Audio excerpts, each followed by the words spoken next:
It's one final regular season ride for these extremely special Kentucky Wildcats, and if somehow, some way, they're able to pull off a victory on the road at Tennessee, it'll prove that UK is primed and ready the Kentucky for a Wildcats, postseason run. part of the Locked On Podcast Network, your team every day. You are Locked On Kentucky, your daily podcast on the Kentucky Wildcats, part of the Locked On Podcast Network. Your team on the Kentucky Wildcats, part of the... All right, what's going on, Big Blue Nation? Welcome on into Locked On Kentucky, your daily Kentucky Wildcats podcast. I'm your host, Lance Dawe, writer for various SEC-related things, but on this podcast, we take a dive into all things Kentucky athletics. Today's episode is brought to you by LinkedIn. These days, every new potential hire can feel like a high-stakes wager for your small business, and that's why LinkedIn Jobs helps find the right people for your team faster and for free. You can post your job for free at linkedin.com/lockedoncollege. Terms and conditions apply. On today's episode of Locked On Kentucky, we are going to be previewing Kentucky basketball's final regular season matchup with the Tennessee Volunteers. Going to talk about what the Vols do very well, going to talk about what they struggle with, and then we're going to compare to the previous matchup in Rupp Arena between these two teams and talk about what can Kentucky do differently to make the outcome change tomorrow night. Thank you so much for making Locked On Kentucky your first listen every single day. Want to remind everyone out there that we are free and available on all platforms. If you are watching on YouTube, please subscribe to the show. If you are listening on podcast, I would greatly appreciate it if you subscribed there as well. So let's go ahead and get into it. Kentucky versus Tennessee, arguably the most difficult game on Kentucky's schedule coming here at the very end. According to KenPom, we'll start right here at the very top. Vols have a 79% chance to win this one. 86-77 is the final score prediction. Will it be lower scoring than the previous contest in Rupp? 103-92 was the score in favor of UT last go round. Probably so. It's probably going to be a little bit lower scoring, and I think a lot of it will have to do with what Tennessee's strengths are, especially considering they are playing at home. First thing I want to talk about here as far as what Tennessee does very, very well. We talked about this in the preview episode. Last time we talked about the Vols, their defense currently right now, according to KP, it is number 3 in adjusted defensive efficiency. Nationally, Tennessee has the second best effective field goal percentage defense in the country. They're one of the best interior defenses in the nation, as well as a top 23-point defense. They get blocks, they get steals, they create turnovers, they do a solid job rebounding the basketball on the defensive end of the floor. Opponents really have to work for their shot.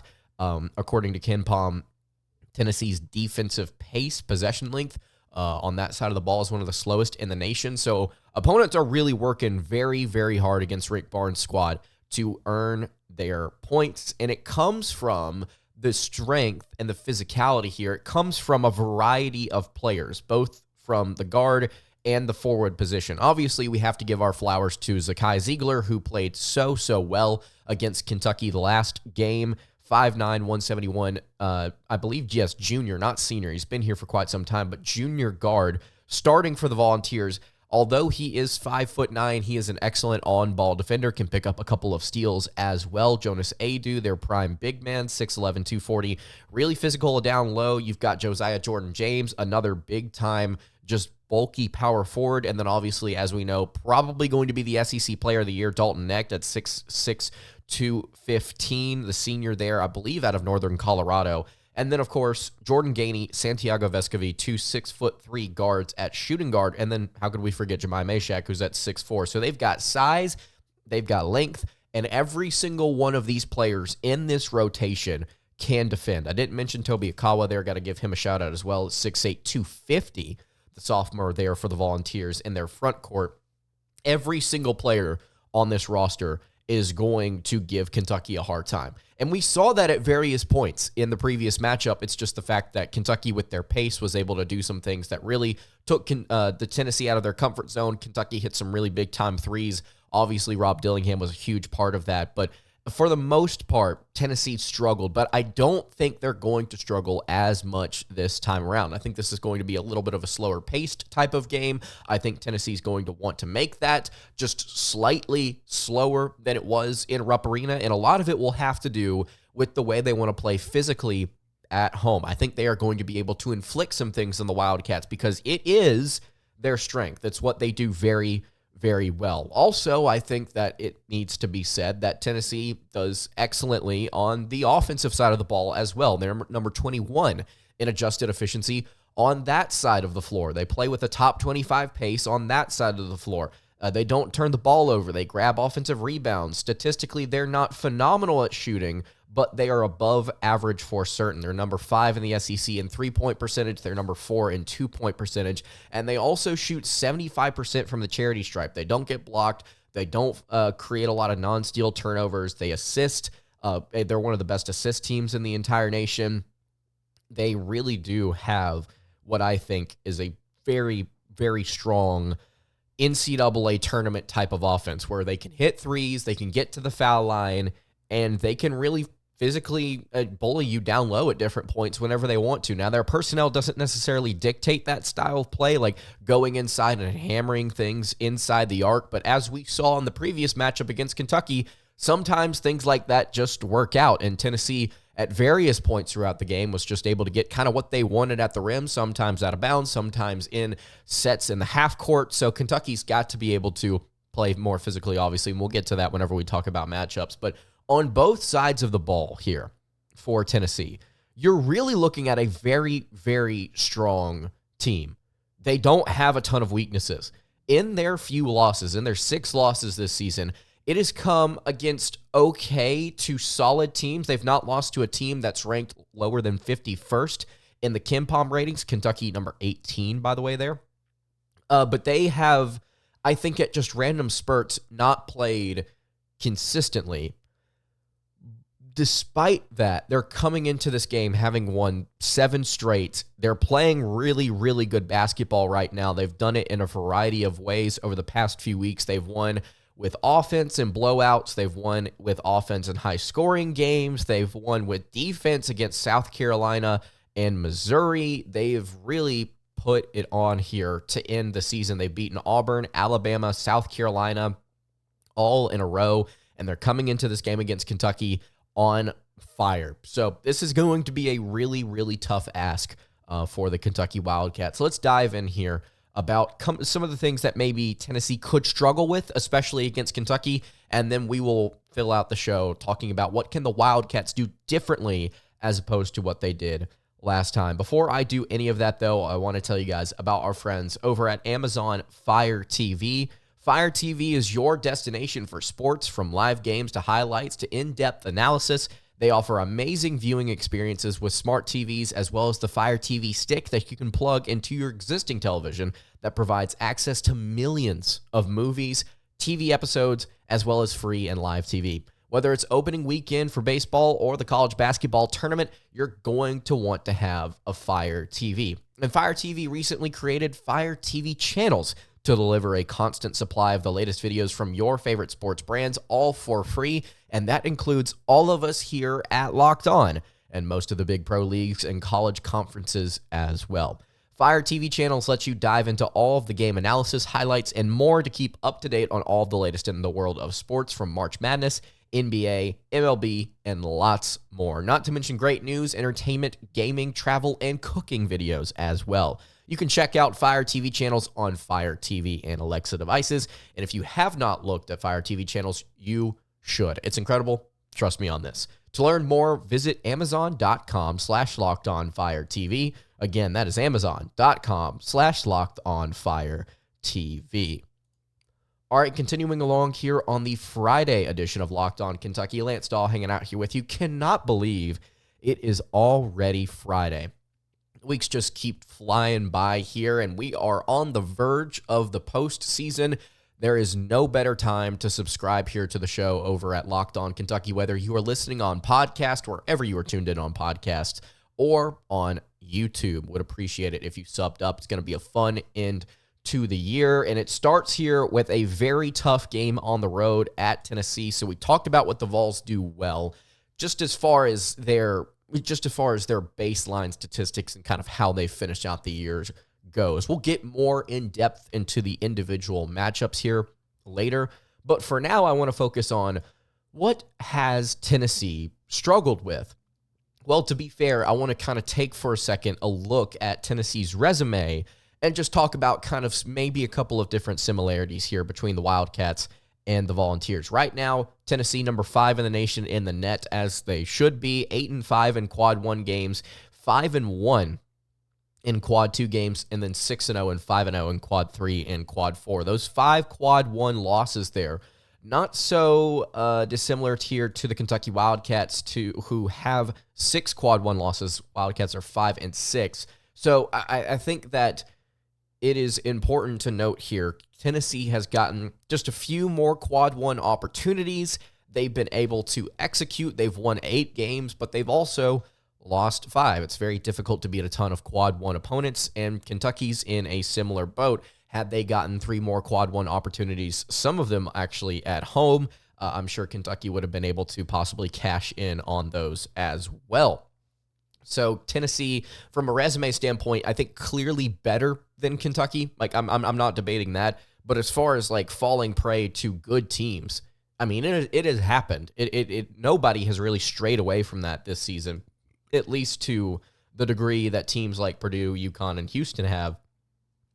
Tennessee here at 24-6, doubling up on more. It doubles up the losses that Houston, UConn, or Purdue have this season. So Tennessee could very well lose this game. It is a tough opponent for them as well. It's going to be a big-time matchup there at home in Knoxville in Thompson-Boling Arena. The Wildcats, by the way, for reference, 5-6 in quad 1. They are number 20 in the net right now. Had they not lost that game to LSU, you are probably looking at a team that's closer to the top 15 in the quad 1. But unfortunately, sometimes the game just goes like that. Sometimes you don't close out after blocking a shot, and sometimes you get a tip in, and that's just all she wrote. Tennessee in their losses this season, and we talked about this, I believe, earlier this year. Tennessee in their losses this season has really, really struggled on offense. Against Purdue, Tennessee shot 26% from 3. They got to the foul line a ton, but they were also shooting less than 40% inside the arc. If they had not gotten to the foul line, they would have gotten blown out in that game. They lost by 4.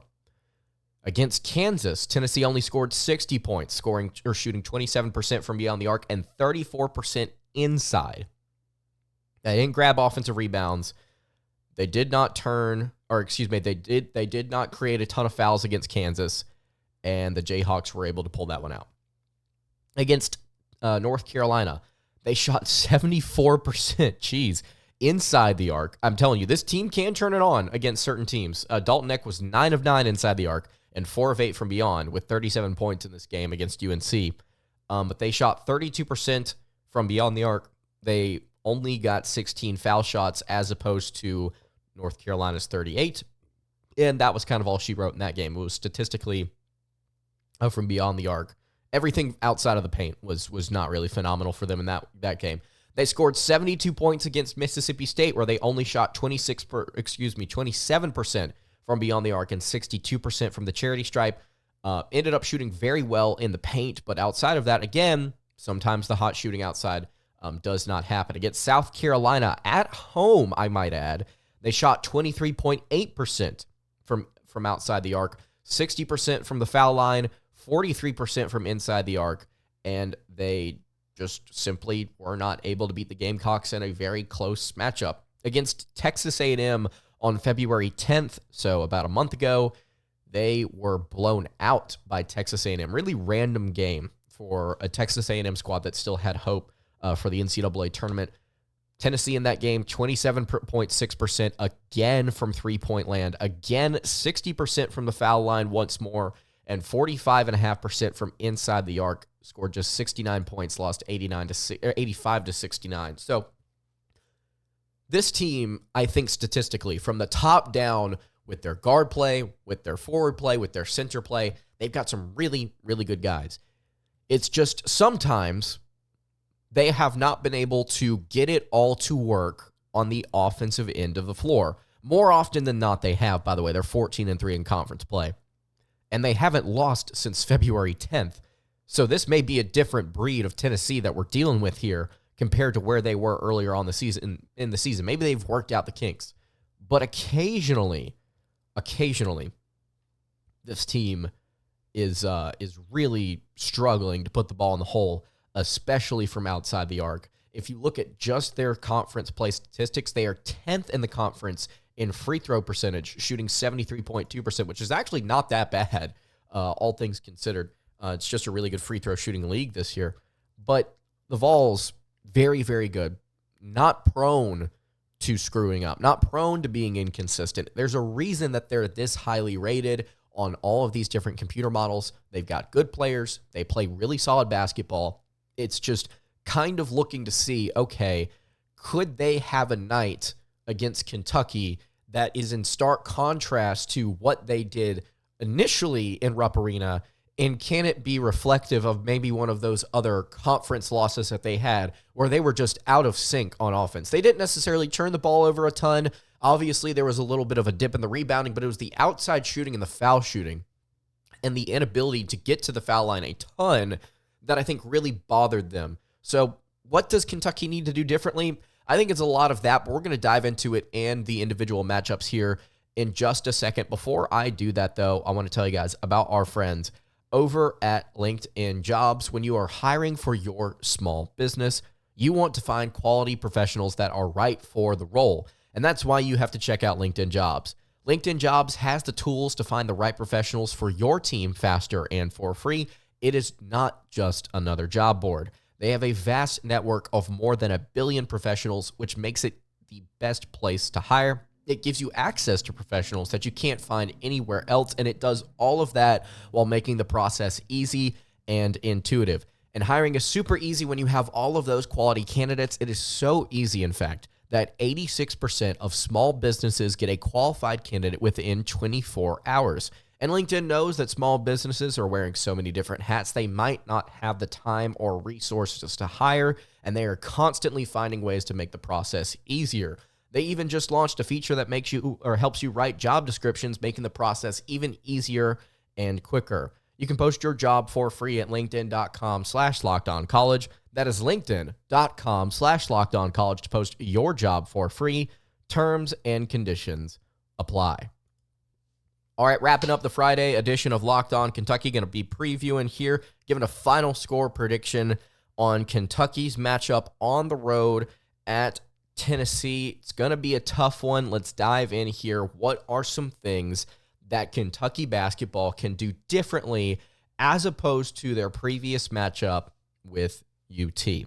I think the first thing that Kentucky needs to do is they need to draw more fouls and prevent more fouls on Tennessee's end. They need to make sure that the Vols don't get to the foul line as much as they did, and Kentucky's got to get to the charity stripe just a little bit more often as well. In the first go-round, Tennessee, 19 of 26 from the foul line, shot 73.1%.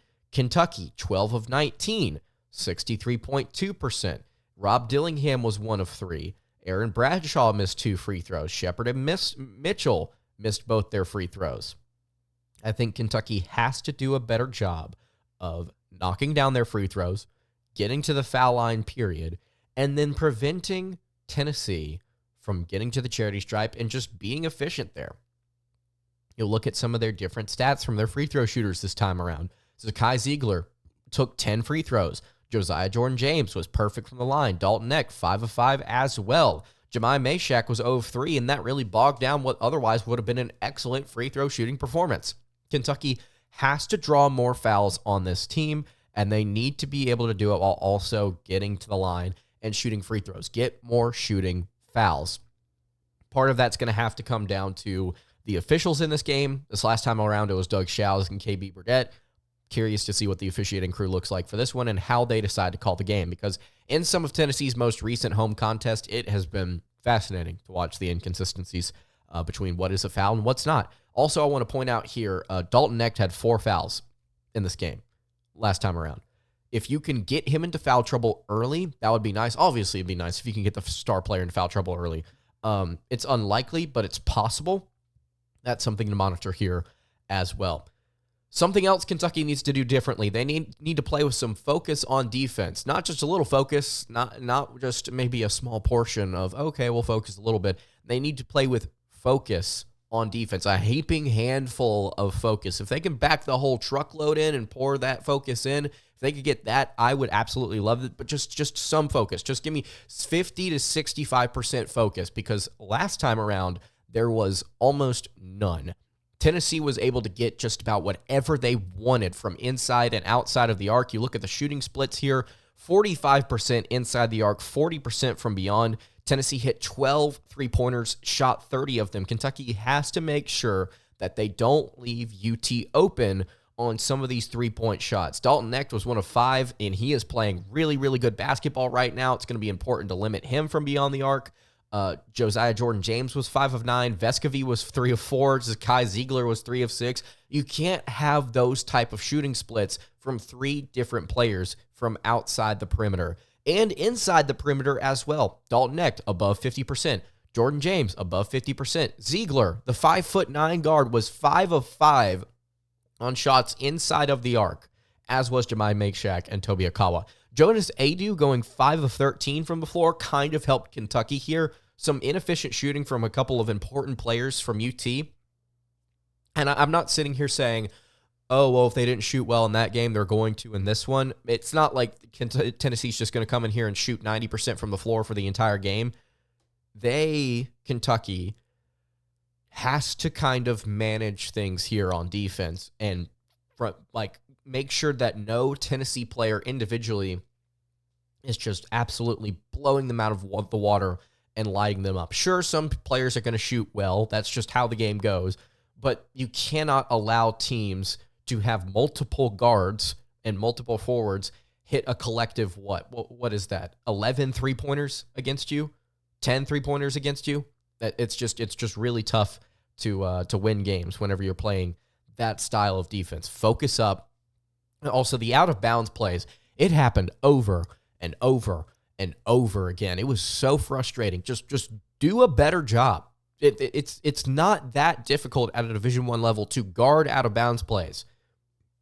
Kentucky gave up an alarming rate of buckets off of those blob plays, baseline out-of-bounds plays, and slob as well, sideline out-of-bounds plays. And then finally, I guess the thing I should say here is the pick-and-roll defense. Kentucky's not figured it out all season, which is borderline entertaining in a way. It's borderline funny that you haven't figured it out yet. If they could do that against UT, who abused it at various points, that would be good. Don't think that's going to happen, but that would be nice. Just more focus. Just more focus on defense. Limiting offensive rebounds, I also think is going to be important here. Again, looking at the stats, UK, 14 offensive rebounds. Not terrible. Not terrible. That's a 35% offensive rebound rate. That's much higher than their average. Tennessee, 18 offensive rebounds. 18 offensive rebounds. 42.9% offensive rebound rate. That is over 10% higher than their average. You cannot let Tennessee clean the boards like they did. You cannot let it happen. Akawa and Adu combined for 8 offensive rebounds just between those two players. You have to clean the glass. You have to go after these balls. Aaron Bradshaw, I'm looking at you to be somebody that steps up. I'm looking at you to be somebody that steps up. Obviously, if Adu Thiero gets some run, he's somebody that's going to be important. Trey Mitchell, who has come back from injury and has really not done a whole lot, to be quite honest with you, he needs to step up if he's going to play. Otherwise, if he is hurt, I'd rather him not. I'd rather him not go out there because it is statistically affecting the team and the outcome. In games like this, I think that if he's going to get run, he's got to be able to be effective. If we can't get the best version of Mitchell, maybe you want to turn to somebody else here. But as a whole, gotta grab those. You gotta crash those boards. You gotta grab those rebounds. And then the final thing here that I've got, hold Zakai Ziegler. Ziegler on the season, averaging 11.4 points per game and shooting 40% from the floor, 35% from three, averaging almost 6 assists a contest, which is that stat's really good. But in this game, 26 points, 5 of 5 from the floor, 3 of 6 from beyond, 5 for 5 inside the arc, 3 of 6 from outside, 7 of 10 from the line, had 3 steals and 13 whopping assists, 26 and 13 for the 5'9" guard. 13 assists, by the way, was his career high. If you hold him, and whenever I say I mean hold him, I mean he doesn't have more than 7 assists. He shoots relatively inefficiently or to his averages, and he is not getting a ton of steals, and maybe get him into a little foul trouble as well. Just take him, do everything you can to take him out of the equation. And I know that Dalton Knecht is obviously going to be very important as well, but if you shut down Ziegler, it's going to force other players here to try and get involved at the guard position and get players like Knecht going if he is not able to individually, which he wasn't for the most part last go-around. Knecht was not able to do a ton offensively, especially in the early going. So we'll monitor all of these different things, see how Kentucky does. Those are the 4 things I think Kentucky needs to do differently. Obviously, Ziegler and then Knecht, who is averaging over 20 points per game. Those are going to be the 2 guys that you look at and you ask Kentucky, okay, at your wing spots, Reeves, Justin Edwards, Adu Thiero, Rob Dillingham, Reed Shepard, Wagner, what are you going to be doing here to affect Ziegler and Knecht? If you can affect those 2 players, then you're going to have a legitimate shot to win this game. It's just the defense that those guys present that they have not really been consistent with all season long. They're going to need to step up here and show something. They're just going to have to in order to win this game. So final thoughts here. What do I think is going to happen as far as final score goes? Ken Palm says 86-77. I said on last show that I would not feel confident taking Kentucky to win this one. I'm going to hope here that this is a bit of a jinx. I'm going to say Kentucky does lose. I'm going to say they lose by less. I'm going to say Kentucky makes this one competitive. I'm going to say they lose by 5. I will go 85-80. 85-80. If they win this game, would not shock me, by the way. Would not shock me if Kentucky went on the road and won this game just because of how high their ceiling is. If you win this one, it's going to really reflect what you are heading into March. Tennessee, we know what they are. They're a really good team. If they lose this game, they lost to a good team. They have already locked up the SEC championship. They've lost to a good team. If Kentucky wins this game, though, it's your 6th quad 1 win. You're probably moving up to that 3 seed line, and you got a chance to do some more damage here in the SEC tournament, possibly miraculously move up to that 2, which Torvik still says is possible, somehow is still possible.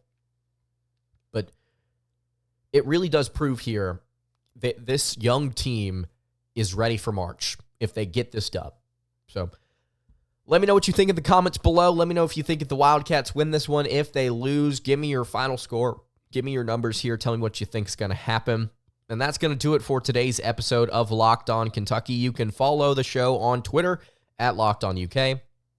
You can follow me on Twitter at LanceDawe_, and you can follow the show on Instagram. That is at Kentucky Podcast.